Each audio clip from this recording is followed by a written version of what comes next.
তো চলো আজকে আমার জীবনে নতুন অধ্যায় এবং নতুন পথ চলা শুরু সেটা শুরু থেকে শেষ অবধি তোমাদের সঙ্গে শেয়ার করব। পুরো ভিডিওটা দেখো, তাইলেই বুঝতে পারবে। অল্প কিছু তোমাদের সঙ্গে শেয়ার করব এই ভিডিওতে।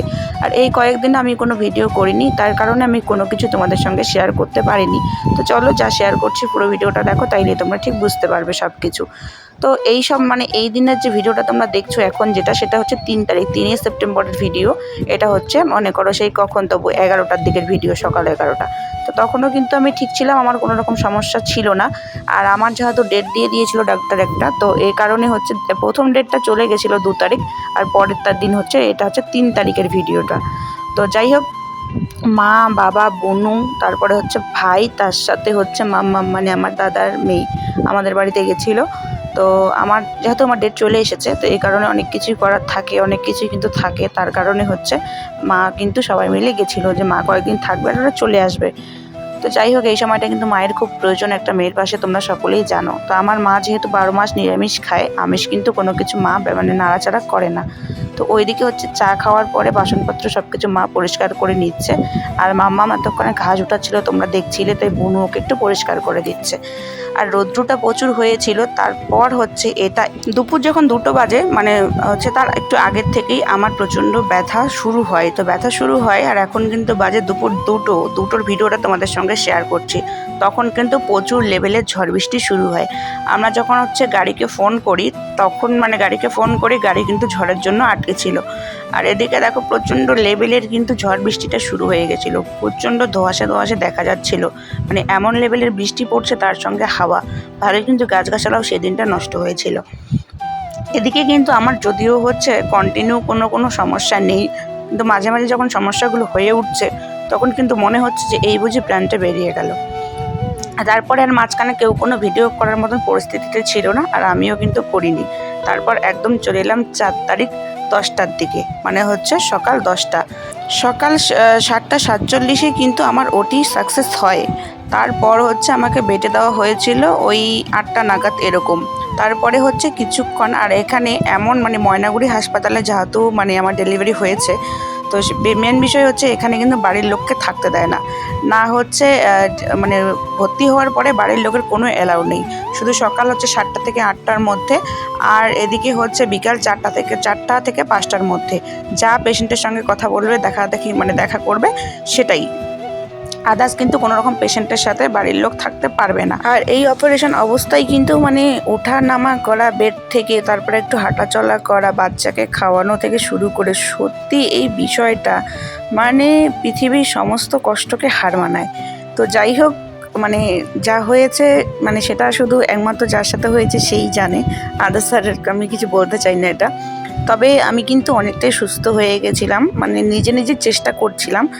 আর যখন আমাকে হচ্ছে দিয়েছিল মানে বেডের মধ্যে, তখন কিন্তু তোমরা দেখেছো, একটা জিনিস লক্ষ্যঘাত করেছো যে চারপাশের বেডগুলো কিন্তু ফাঁকা ছিল। আমরা শুধু 3জন মনে হয় ছিলাম, 3জন কি 4জন। তারপরে আস্তে আস্তে কিন্তু দেখো পুরো বেডগুলো ভর্তি হয়ে যায়। আর হচ্ছে 6 তারিখ যখন আমাকে হচ্ছে মানে আমাদের ছুটি লেখেন ডক্টর, যে সব কিছু ঠিক আছে, ছুটি। ওই সময় আমাদের পাশের বেডে একটা বাচ্চার জন্ডিস ধরা পড়ে। তার সাথে হচ্ছে সমস্ত বাচ্চাকে চেক আপ করানো হয়। আর আমি যেহেতু তার পাশেই ছিলাম, পাশের বেডে, এর জন্য আমার বেবি সোনাকেও কিন্তু একটু হলেও মানে জন্ডিসের লক্ষণটা তার মানে দেখা দিয়েছে। তাকে মানে আমাদেরকেও, মানে আমার বেবি সোনাকেও কিন্তু হচ্ছে একদিন এক রাত হিটারে রাখা হয়েছে।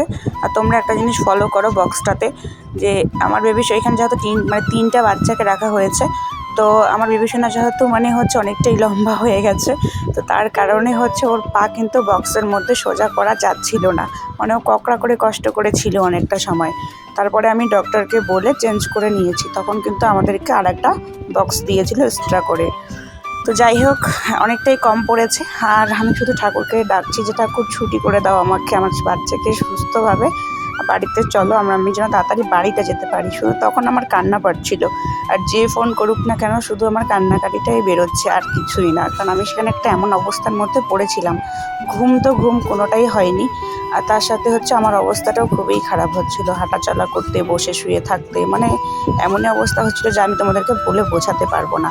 তো আমি কিন্তু হচ্ছে হাসপাতালে যতদিন ছিলাম হাসপাতালে মানে একটা ভিডিওতে প্রত্যেক দিন একটু একটু করে যখনই মনে হয়েছিল মন মেজাজ ভালো ছিল তখন একটু একটু করে ক্লিপ তুলে রেখেছিলাম। আর সেটাই আমি কিন্তু তোমাদের সঙ্গে মানে প্রত্যেক দিনের ব্লগটা একটা ভিডিওতেই শেয়ার করছি। তোমরা একটু অ্যাডজাস্ট করে নিও, ঠিক আছে? তো আমি তারিখগুলো তো বলছি, এই যে দেখো এই যে যেটা দেখতে পাচ্ছ এখন এখানেই কিন্তু আমার বেবি সোনাকে রাখা হয়েছে। তো তোমরা গেস করো যে ছেলে না মেয়ে, কমেন্টে জানিও, ঠিক আছে? আর এইদিকে দেখো এটা কিন্তু হচ্ছে ওটি রুম, এখানে কিন্তু ওটি করানো হয়। তার পাশেই কিন্তু এই রুমটা। তো কিছুতেই ভালো লাগছিল না যখন একা একা থাকছি, একা একা ছিলাম এখানে, তখনই তোমাদের সঙ্গে একটু একটু করে শেয়ার করার জন্য ক্লিপগুলো তুলে রেখেছিলাম। কোনো কিছু ভালো লাগছে না, মানে এতটাই খারাপ অবস্থার মধ্যে আমি ছিলাম।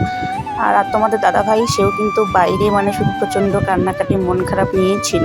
আর তার সঙ্গে কিন্তু আমার বাবা আর আমার মাও, কিন্তু তারাও কিন্তু কোনোদিন মানে বাড়িতে গিয়ে স্থিরভাবে থাকতে পারেনি। আর এখানে দেখতে পাচ্ছ এখানে আরেকটা বাচ্চা রয়েছে। আর মানে এখানে আমরা টোটালি 3 জন ছিলাম।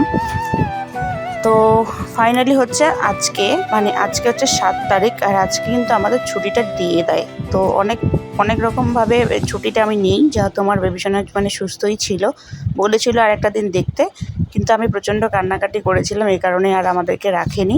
তো ছুটির কথাটা আমি যখন বাড়িতে ফোন করে জানাই, তখন দেখো বাড়িতে পুরো তোড়জোড় শুরু করে দিয়েছে আমার 2 ভাই। তো পুরো বেলুন টেলুন দিয়ে সাজানো হচ্ছে আমার পুরো ঘর, বিছানা টেছানা সব কিছু। তো আমরা আজকেই বাড়ি চলে যাব, এর থেকে খুশির আর কী হতে পারে। তোমাদের দাদাভাই কিন্তু ওইদিকে হচ্ছে মানে কি করতে লাগে, কোথায় সই টই কি যা যাবতীয় লাগে সেগুলো রেডি করছে, গাড়ি টাড়ি সব কিছু। আর আমি কিন্তু রুমের মধ্যে, আমাকে ফোন করলে আমি এখান থেকে বেরোবো। আর এদেরকে, এই বাচ্চাগুলোকে সত্যি এদেরকে রেখে যেতে একদমই মানে ভালো লাগছে না। এই কয়েকদিনে মায়াটা লেগে গেছে ওদেরও, খুব মিস করব। তাদেরকেও কিন্তু ফোন নাম্বার নিয়েছি, অবশ্যই কথা হবে। আর এদিকে রয়েছে আর এক বাচ্চার মা, কিন্তু তার সাথে আমার সত্যি খুব বন্ধুত্বের মতন একটা সম্পর্ক গড়ে গেছে এই কয়েকদিনে। আর মানে বাইরে রয়েছে কিন্তু আমার মা, বাবা, তারপরে হচ্ছে ভাইরা, তো আমাদের বাড়িতে ভাই আর বোনও, আর তার সাথে হচ্ছে তোমার দাদাভাই। এই 3টা মানুষ সত্যি আমার জীবনে এমন, এই 3টা মানুষ আমি মানে যাদের কোনো তুলনাই হয় না। তারপরে হচ্ছে আমি ওই রুম থেকে বের হয়ে এখানে মানে সিস্টার নার্স যেখানে থাকে ওখানে এসেছিলাম, ওখানে এসে একটু বসেছিলাম। আর ততক্ষণ ওদিকে আমাদের যা কিছু আছে বেডিংপত্র সেগুলো তোমাদের দাদাভাই এবং আমার মা গাড়িতে তুলছে। তো আমাকে ফোনও করেছে, আমি এখন বেরোবো। তো যাই হোক, কয়েকদিনের ভিডিওটা তোমাদের সঙ্গে এইটুকু শেয়ার করতে পারলাম। তোমাদের কেমন লাগলো অবশ্যই কমেন্ট করবে। আর নতুন ভিডিও আসতে চলেছে খুব তাড়াতাড়ি, দেখতে থাকো।